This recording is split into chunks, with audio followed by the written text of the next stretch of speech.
प्रणाम।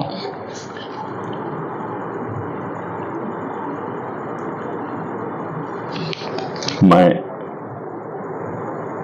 महर्षि रमन का शिष्य स्वामी सच्चिदानंद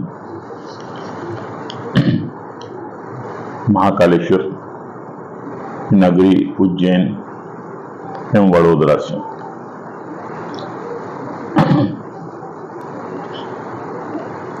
लोगों में काफी समय से एक संशय रहा है कि लोग ये सोचते हैं कि गीता हमें कर्म के लिए प्रेरित करती है।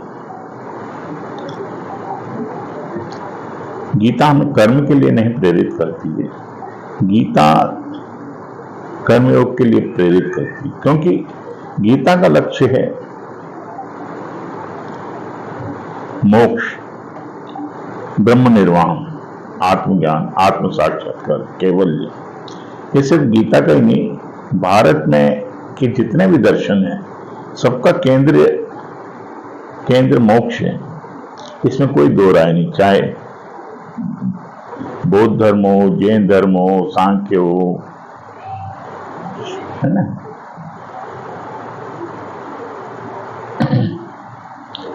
विशिष्ट अद्वैत हो, द्वैत हो, अद्वैतवाद हो, जितने भी उपनिषद, सबका एक ही केंद्र है, वो है मोक्ष। मोक्ष का अर्थ होता है समाधि, आत्मज्ञान, यानी एक ऐसी अवस्था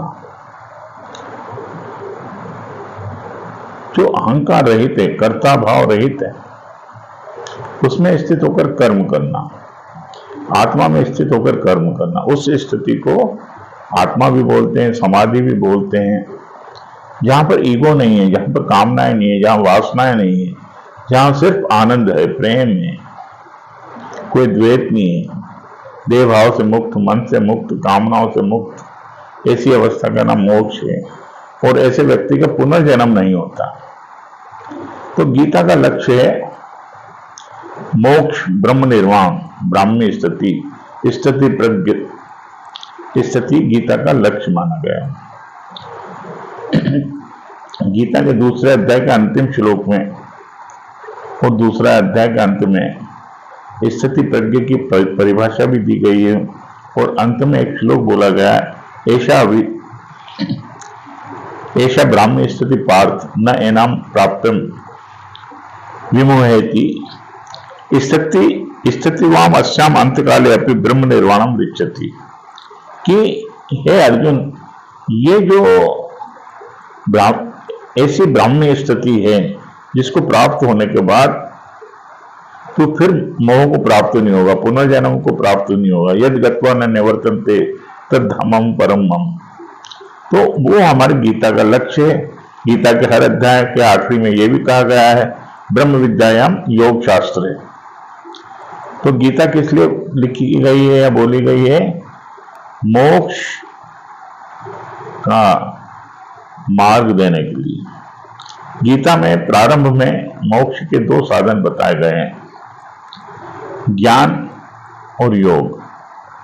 जिसको शुरू में ज्ञान को सांख्य भी बोला गया गीता में।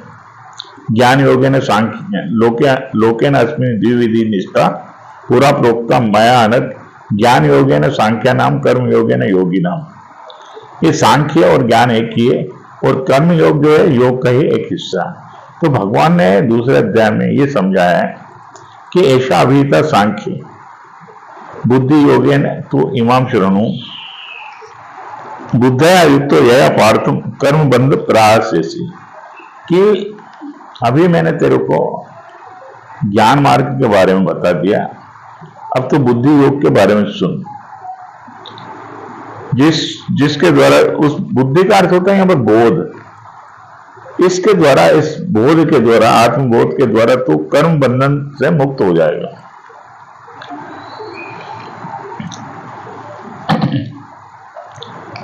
सबसे उच्चतम मार्ग है सांख्य ज्ञान मार्ग, है ना, कि अवेयरनेस में जीना, आत्मा में स्थित होकर जीना, ये सर्वश्रेष्ठ मार्ग है। लेकिन जो लोग इसको तत्काल नहीं कर सकते हैं, उनको फिर पात्रता बढ़ाने के लिए, क्योंकि पात्र होना जरूरी ज्ञान मार्ग का। विवेक, वैराग्य, षट संपत्ति और मुमुक्ष, चार चीजें चाहिए ना। तो इस योग के लिए उनको साधना बताई जाती है, उसको कहते हैं योग।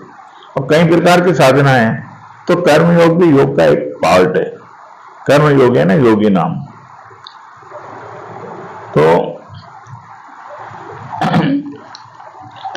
अब दो मार्ग हो गए, सांख्य और योग, ज्ञान और योग, है ना। अब हम आते हैं कि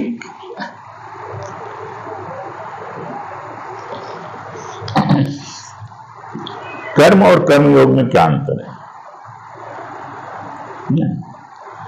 कर्म कहते हैं वो क्रिया जो फलाशक्ति के कारण, फल की इच्छा के कारण की जाती है, भोक्ता भाव के साथ की जाती है, अहंकार के साथ की जाती है।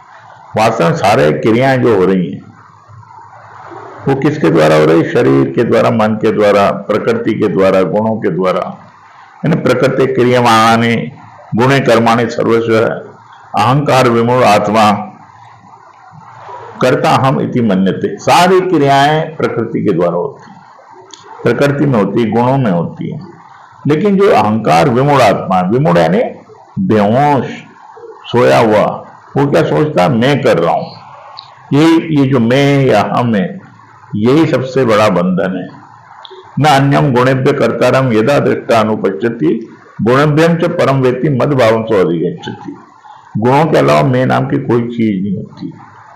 ऐसा जब तुम साक्षी होकर देख लोगे, दृष्टा होकर देख लोगे, तो इन गुणों के परे परम तत्व को प्राप्त हो जाओगे, मुझे प्राप्त हो जाओगे। अब ये कर्म होगा फल के कारण, फल की इच्छा के कारण, अहंकार के साथ कर्म करना, ये हमारा कर्म बंधन बनता है। ठीक है ना। हम कोई कर्म करेंगे कामना के साथ, उसका फल भी हमें भोगना पड़ेगा ना। तो और कर्मयोग में क्या अंतर है?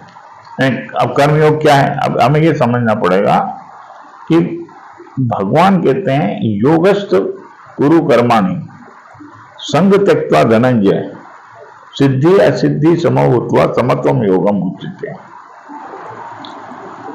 योग में स्थित होकर कर्म करना है, आत्मा में स्थित होकर कर्म करना है।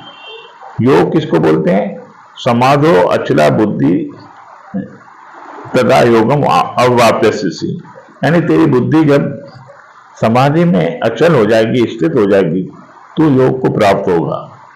योगी युंजित सतत आत्मानम। योगी कौन है? जो सतत आत्मा में स्थित रहता है। योग का अर्थ है आत्मा में स्थित होना, साक्षी में स्थित होना, है। और साक्षी आत्मा और कर्ता भाव अहंकार दोनों साथ नहीं रह सकते। अहंकार और साक्षी दोनों साथ नहीं चल सकते।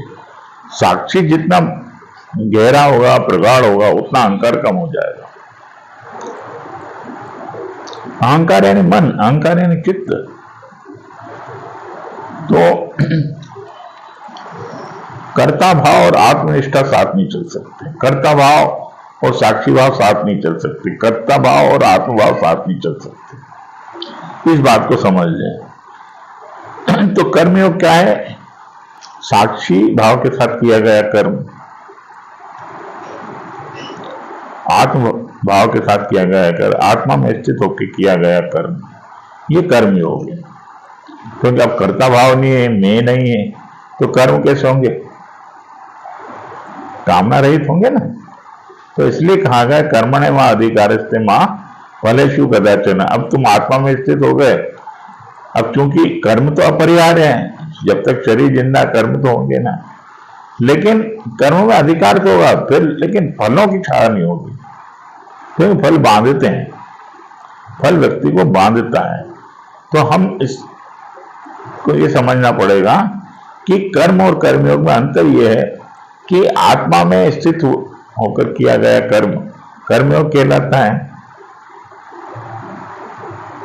और देह में, मन में स्थित होकर किया गया कर्म, अहंकार के साथ किया गया कर्म, फल की इच्छा के साथ किया गया कर्म, क्रिया कर्म कहलाती है, बांधने वाली होती है। इसलिए भगवान ने यह भी कहा है कि दूरेणी अवरम कर्मम बुद्धि योगा धनंजय। बुद्धि योग की अपेक्षा, बुद्धि योग क्या है? अपनी अटेंशन को, अपने बोध को आत्मा में स्थित करना। उसकी अपेक्षा कर्म क्या है? दूरे नहीं अवरम, दूर से त्याज्य, दूर से निकृष्ट है ना। तो हमें ये समझना है कि ये जो भी कर्म हो रहे हैं उसको हम साक्षी भाव के साथ करें। अगर हमने साक्षी के साथ नहीं किए, ये हमारे लिए समस्या खड़ी कर देंगे। अगर हमने आत्मा में स्थित होकर कर्म नहीं किया तो दुख का कारण बनेगा। तो यह अंतर हुआ कर्म। अहंकार के साथ की गई क्रिया को कर्म कहते हैं, फल के चाहत के साथ की गई क्रिया को कर्म कहते हैं, और आत्मा में स्थित होकर साक्षी होकर की गई क्रियाओं को, कर्मों को कर्मयोग कहते हैं, जो हमारे मोक्ष का कारण बनते हैं, जो हमें मोक्ष दिलाते हैं। भगवान ने कहा है, सांख्य योगो पृथक वाला वदंती न पंडित। ये सांख्य यानी ज्ञान मार्ग या ज्ञान और योग अलग अलग नहीं है। जो इनको अलग समझता है वो बाल बुद्धि है ना, चाइल्डिश है। तो दोनों एक ही, दोनों में से किसी से भी आप चलोगे, दोनों का फल एक ही मिलेगा, क्योंकि दोनों का लक्ष्य आत्मा है, स्वरूप है। इतना ही कहकर मैं अपनी वाणी को विराम देता हूं। धन्यवाद।